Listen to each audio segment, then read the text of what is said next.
유네스코의 교육지침서, 유네스코의 국제미래교육위원회 보고서 함께 그려보는 우리의 미래, 교육을 위한 새로운 사회계약, 이하 보고서로 통칭합니다. 지난 50년간의 세계 초중고등학교 공교육을 중심으로 한 교육의 실태를 비판적으로 분석한 다음에 2050년까지의 새로운 미래 세대의 교육을 위한 범세계적인 사회계약을 위한 제안서 형식으로 작성이 되었습니다. 그러니까 지금 이제 유네스코에서는 지금까지의 교육으로는 앞으로 미래의 교육 패러다임으로는 적절하지 않다. 그렇게 판단하고 앞으로 미래의 교육은 국가 차원의 교육이 되어서는 안 되고 세계 시민, 지구촌화된 세계 시민으로서 이제 시민으로서의 교육, 그 교육을 위한 패러다임이 필요한데 그 패러다임을 위해서 이제 전 세계의 교육 관계자들이 모여서 새로운 교육 패러다임을 위한 그런 새로운 그 사회 계약을 맺을 필요가 있고 그런 사회 계약을 맺는 하나의 그 시발점으로서 지금 이 보고서를 제출한다. 그렇게 지금 되어 있습니다. 이 보고서는 지난 50년간의 세계의 교육이 아동과 청소년을 대상으로 한 의무 교육이 국가의 시민권과 발전 노력을 뒷받침하는 것으로서 부당한 불평등과 착취 폭력, 환경 파괴, 생물 다양성 손실의 문제를 해결하지 못하고 있다라고 비판을 하면서 2050년까지의 새로운 세계 교육을 위한 범세계적인 사회계약이 필요하다고 주장을 하고 있습니다. 이 보고서가 말하는 이 사회계약은 기존의 사고방식이 새로운 길을 열어서 바람직한 미래를 향해서 나아가는 것을 어떻게 가로막고 있는지를 살펴보는 것을 의미합니다. 보고서는 기존 교육 패러다임으로부터 새로운 교육 패러다임으로의 전환을 무시하는 것이야말로 가장 위험하고 파괴적인 결론이라는 위협까지도 이 보고서에서 서슴지 않습니다. 미래 교육을 위한 사회 계약은 제1세계에 대한 제3세계의 저항과 탈식민지화, 그래서 이 보고서 각 장마다 그 장 앞에 대표적인 격언 비슷하게 유명 인사들의 한 말들을 이렇게 각 표지에 이렇게 실어놨거든요. 제가 그 명단들을 되게 보니까 거의 대부분 막스주의자들의 성향이 있는 그런 사람들의 격언들을 집중적으로 거기 실어놨습니다. 그래서 또 자본주의적인 산업화와 자유시장 경제에 대한 투쟁과 저항이 굉장히 보고서 여러 군데서 강조되고 있고, 이런 그 지평 안에서 인권교육, 기후변화 대응교육, 민주적 거버넌스 교육, 디지털 교육을 중점 내용으로 제시를 합니다. 여기서 이제 디지털 교육 같은 것은 어차피 우리 어떤 교육 시스템에서도 지금 관심을 기울이고 이렇게 다루지 않을 수 없는 그런 부분이죠. 그런 부분이고, 또 민주적 거버넌스 교육도 말하자면 좀 필요한 어떤 교육에서도 다 공통적으로 이렇게 다루지 않을 수 없는 그런 부분인데, 특별히 이 보고서의 그 이념적 특성이 강하게 나타나고 있는 부분이 인권 교육과 기후 변화 대응 교육입니다. 이 보고서의 교육은 교육은 곧 인권이라는 그런 전제 하에서 인권 교육을 교육 목표의 최우선 순위에 두고 있습니다. 인권 교육의 최우선 순위 목표를 둔다는 말은 차별 금지에 교육의 최우선 목표를 둔다는 것을 의미하는데, 차별금지의 가장 중요한 목표로서 성평등을 명시하고 있습니다. 그러니까 인권교육에 있어서 가장 중요한 교육 목표는 성평등이다 라고 명시를 하고 있어요.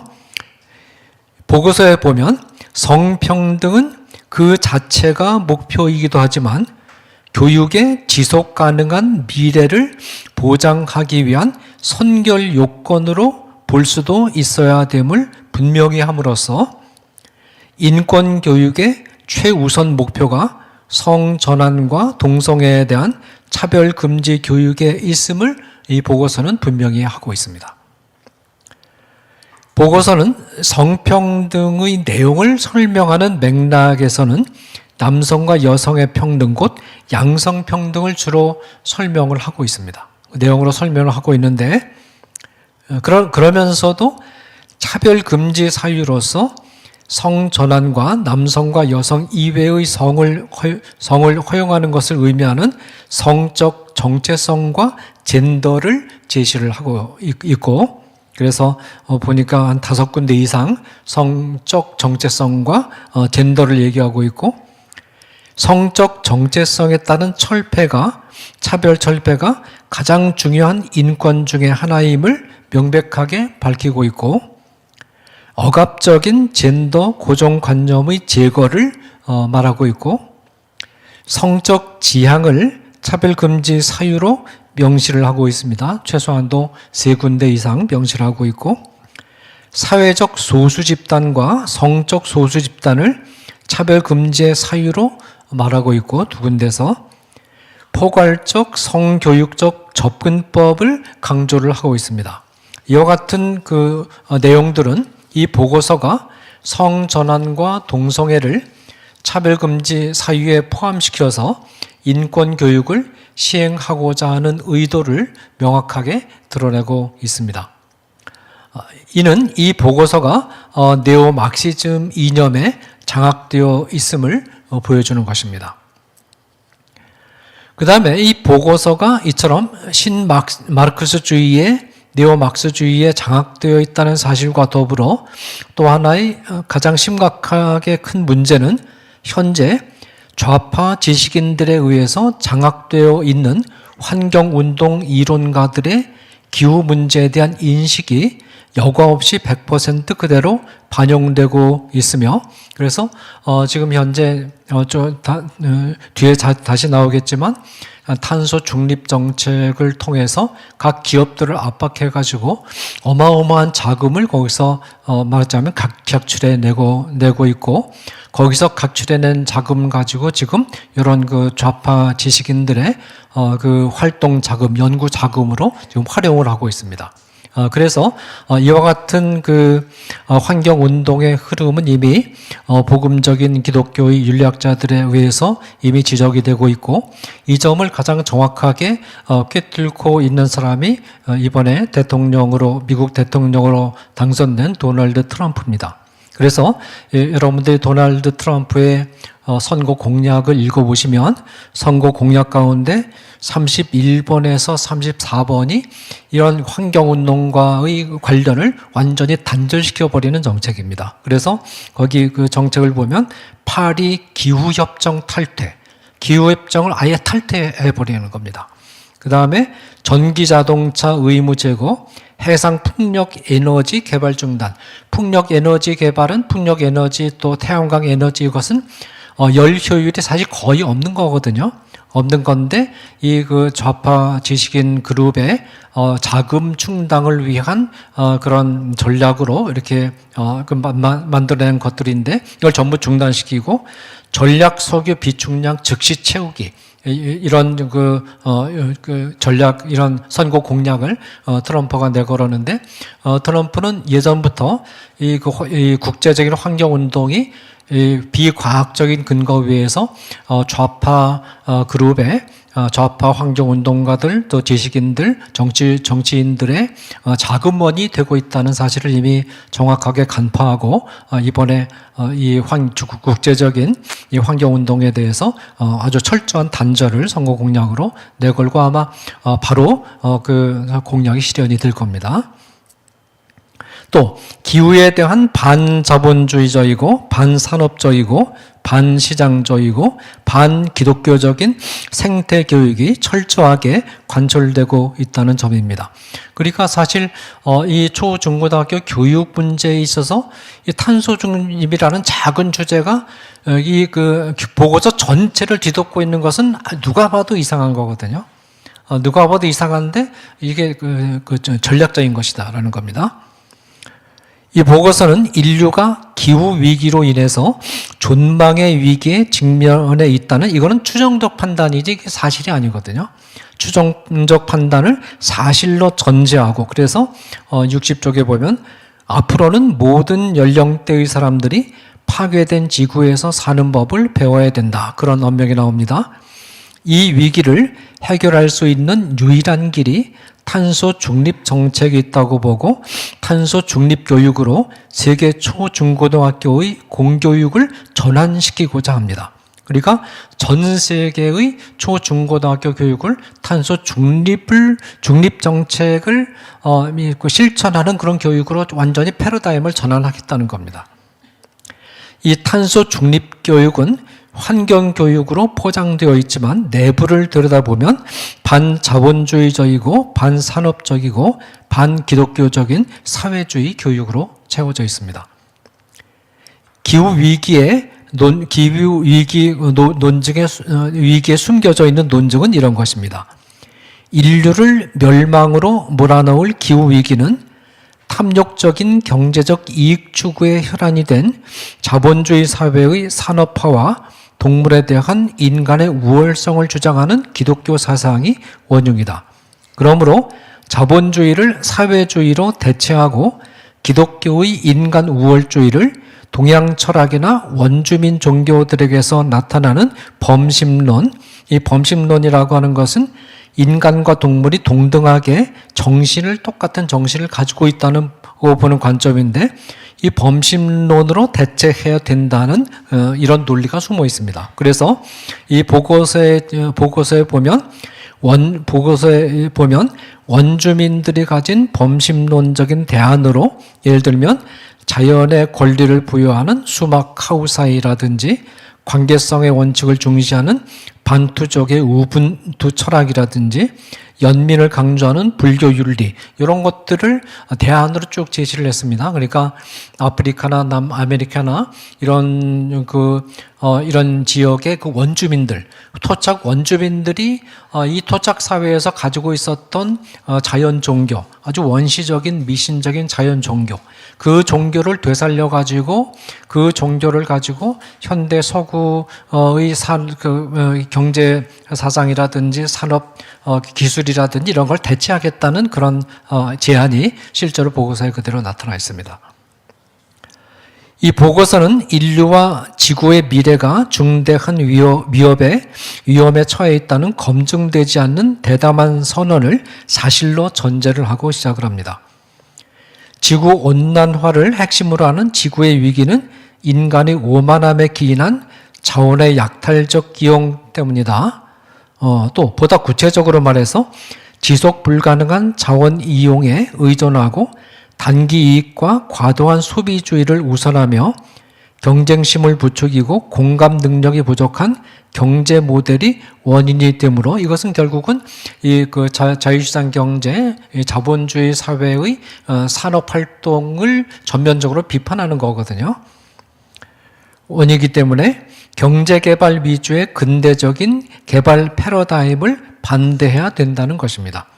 그리고 지구온난화를 멈출 수 있는 유일한 길은 탄소 중립과 경제의 녹색화의 실천뿐이며, 이는 절대절명의 교육 목표로 그렇게 이 보고서에서 제시를 하고 있습니다. 뭐 이것저것 다 배제하더라도 이 탄소 중립이라는 아주 작은 이슈를 갖다가 전 세계적인 초중고등학교 교육의 목표로 보고서 처음부터 끝까지 수십 번 반복하는 것은 누가 봐도 이것은 비정상적인 그런 사고 아니겠습니까? 자, 그런데 이 지구 온난화의 원인이 이산화탄소에 있다는 주장은 사실은 지금 과학적으로 이미 논박이 되고 있습니다. 미국을 중심으로 해서 지구 온난화는 대기의 89%를 차지하는 수증기로 인한 것이 95%입니다. 이거 대기 전체에서 0.04%밖에는 차지하지 않고 있는 이산화탄소를 비롯한 메탄은 0.00018%, 아산화질소는 0.00003%, 기타 미량의 가스는 주 원인이 아닙니다. 산업활동의 결과 대기 중 이산화탄소 부존량이 270 ppmv에서 385 ppmv로 증가한 것은 사실이나, 그러니까 산업혁명이 시작되기 전에 이산화탄소 부존량이 270에서 산업혁명이 일어난 이후에 근대 세계에 들어서면서 385 ppmv로 증가한 것이 사실이긴 하지만, 그러나 공룡 등이 살았던 고생대에는 7,000에서 2,800 ppmv를 기록을 했는데, 여기에 비교하면 현격하게 낮은 수치이고, 대기 중에 이산화탄소가 풍부하면 이게 인류 사회에 나쁜 것이 아닙니다. 대기 중에 이산화탄소가 풍부해지면 식물 생장이 촉진이 됩니다. 식물 생장이, 그래서 이 고생대 공룡이 살았던 그 시대에는 나무도 보통 60m, 70m짜리가 이렇게 있었고, 지구 전체가 온실처럼 그렇게 돼 있어서 그 거대한 동물들이 살 수 있었던 것이거든요. 그런 상황 속에서는 거의 7,000 ppmv까지 그렇게 이산화탄소 부존량이 올라갔어도 아무런 문제가 없었습니다. 이산화탄소가 이 대기 중에 많이 부존해도 문제가 없는 이유는 식물 생장이 촉진이 되고, 식물 생장이 촉진이 되면 식물들은 이산화탄소를 받아들이고 산소를 그만큼 내보내는 거거든요. 그러니까 이 대기가 균형이 맞게 되는 겁니다. 그러니까 이산화탄소가 말하자면 지구 온난화의 원인이고 또 인류 멸망을 촉진한다는 것은, 이것은 하나의 상상이지, 이것은 상상이지 과학적인 사실이 아닙니다. 그런데 이 과학적인 사실이 아닌 거를 마치 확정된 과학적 사실인 것처럼 전 세계 기업을 향해서 이렇게 말하자면 선전하는 것은 문제가 있고, 우리나라도 지금 기후 동행 카드 그런 거 여러분 거기 응할 필요 없습니다. 이것은 내부를 들여다보면 사기입니다, 이게. 기후 동행 카드에서 돈 걷어가지고 어디에 쓰느냐, 이런 질문도 해봐야 됩니다. 또 보고서는 세계 인구가 2050년에는 97억 명, 2100년에는 110명에 이르는 인구 폭발을 일으킬 것이고, 이렇게 되면 자원에 대한 급격한 수요 증가를 초래할 것이라는 수치를 제시를 했는데, 물론 이제 110명까지 인류가 늘어나도 지구는 아무 문제가 없습니다. 지금 미국의 이 캘리포니아라든지 미국의 많은 농경지가 지금 놀고 있는데, 미국의 한 주에 남부 쪽에 있는 한 주를 완전 100% 가동해서 곡물을 생산하면 전 세계 인구가 먹고도 남을 곡물을 얼마든지 생산해낼 수 있습니다. 하나님이 만드신 세계가 그렇게 허약한 세계가 아니다라는 겁니다.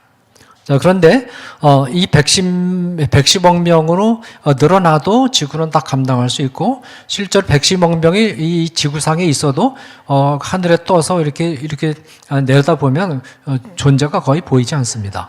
네. 이로 인해서 산업 소비와 산업 활동이 급격히 가속화되어서 자원 수요가 늘어날 것이고, 물 소비량이 2배 증가해서 물 부족이 심화되고, 식량 소비량도 2.5배 증가해서 지구는 고갈된 행성이 되고 말 것이다 라는 전망을 탄소 중립 교육의 과학적 당위성으로 제시했는데, 이거 다 거짓말입니다, 사실은. 이런 일단의 주장들은 과학적 근거가 불투명합니다. 인구 증가의 경우에 물론 110억 명까지 늘어나도 아무 문제가 없는데, 인구 증가의 경우에 지금 현재 전 세계적인 저출산을 고려하면 지금 중국 인구도 심각하게 줄어들고 있고 우리나라 인구, 서유럽 전체 인구도 줄어들고 있고 전 세계적으로 인구 증가 추세가 지금 거의 정체되고 있는 그런 중입니다. 그리고 앞으로 더 줄어들 것으로 예상이 되고 있습니다. 그래서 다른 통계 자료에 의하면 이런 속도로 세계 인구가 점점 줄어들기 시작하다가 2100년, 2200년쯤 되면 아마 지금 인구의 절반인 40억 수준으로 줄어들 가능성이 있고 또 통계 수치만 그대로 따진다면 2300년에는 7분의 1인 10억대로 줄어든다고 보는 것이 좀 더 타당하다라는 것입니다.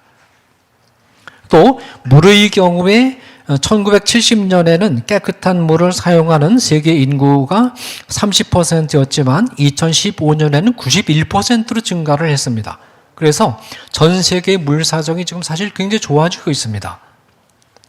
우리나라가 지금 1970년대, 80년대와 비교해 볼 때 지금 현재 우리나라 물 사정이 훨씬 악화됐습니까? 아니에요. 지금 우리나라 수도 사정이 굉장히 좋아졌습니다. 전 세계적으로 지금 물 사정이 좋아지고 있어요. 그리고 현재 인간이 사용할 수 있는 물의 양 가운데 17%만이 사용되고 있는데 사용된 물은 해마다 새롭게 채워지고 있습니다. 그래서 이 물 부족이라는 것이 거짓말입니다. 그리고 더욱이 해수의 담수화 기술이 발달해서 기술적으로 무한 식수 공급이 지금 가능하게 되어 있습니다. 이 외에도 이제 여러 가지 모든 자료를 다 논박할 수 있습니다. 그것이 이미 자료가 되어 있는데, 예를 들어 석유의 경우에 말하자면 그 보고서의 기본 전제는 석유를 지나치게 많이 생산하게 되면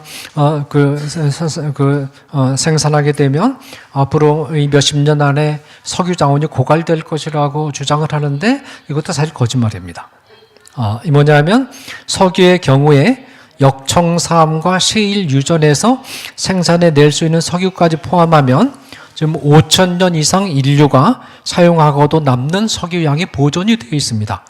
지금 미국이 지금 그동안에는 그 셰일 가스를 개발해서 뽑아낼 수 있는 기술이 없어서 이게 그 땅속 굉장히 깊이 숨어 있기 때문에. 근데 그 기술이 개발돼 가지고 지금 미국에서 이번에 이제 트럼프가 그동안 바이든 행정부에서는 셰일 가스 개발을 못하게 했습니다.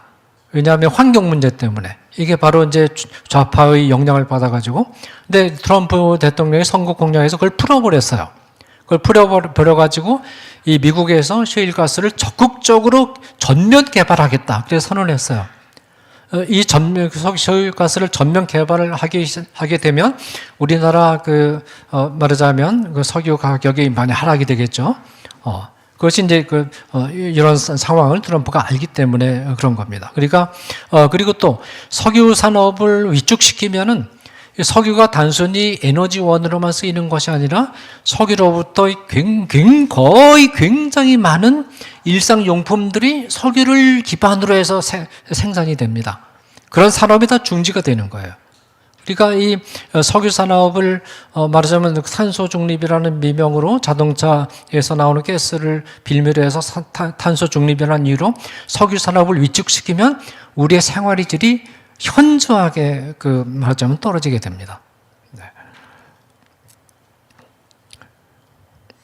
하나님은 인류가 얼마든지 자녀를 출산하고 문화를 발전시켜도 넉넉하게 받아낼 수 있는 풍요로운 지구를 전제하시고 창세기 1장 27절 28절에서 문화 대명령을 주셨습니다. 창세기 1장 하나님이 이 지구를 만드신 분도 하나님이고 그 하나님이 아무런 전제 조건 없이 창세기 1장 27절 28절에서 생육하고 번성해서 땅에 충만하라 그렇게 명령하셨어요.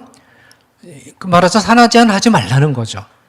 하나님이 그 명령을 주셨을 때 우리가 아이를 조금만 많이 낳아도 온 지구가 그냥 포화 상태가 돼가지고 말하자면 이렇게 살 수 없을 만한 그런 환경을 하나님이 그런 대비도 없는 그런 상황에서 하나님께서 그 명령을 주셨겠느냐? 절대 그렇지 않습니다. 우리가 산하 제한하지 않고 얼마든지 자녀를 낳아도 지구는 다 파다낼 수 있습니다. 그런 탄탄한 지구를 하나님이 만드셔놓고 인간에게 생육하고 번성해서 땅에 충만하라는 명령을 주신 겁니다. 그리고 또 하나님께서 땅을 정복하라. 이게 문화활동을, 산업을 일으키는 뜻이거든요. 물론 이 인간이 탐욕을 가지고 말하자면 어떤 소비를 하고 생산하는 것은 절제해야 되겠지만, 그러나 인류에게 주신 창조적인 능력을 최대한 말하자면 그 청지기 정신에 입각해서 발휘해서 새로운 산업, 새로운 기술을 발전시켜서 인류 사회를 좀 더 편리하게 만들어가는, 인류 문화를 좀 더 편리하게 만들어가는 이런 노력은 우리가 마음껏 해도 얼마든지 그것을 담아낼 수 있는 지구 환경을 하나님께서 우리에게 조성해 주셨고, 실제로 조사해 보면 그게 충분히 가능합니다. 그래서 지금 이 유네스코가 기후 위기를 이게 과학적으로 근거도 사실 없는 것인데 그런 기후 위기를 빌미로 해서 자기들이 추구하는 어떤 말하자면 이 전 세계 사회를 이 특정한 이념적인 사회 구조로 변화시키고자 하는 이런 이런 음모는 우리가 분명하게 감독하고 말하자면 이렇게 경계해야 할 필요가 있겠습니다. 네, 이것으로 발제를 마치겠습니다.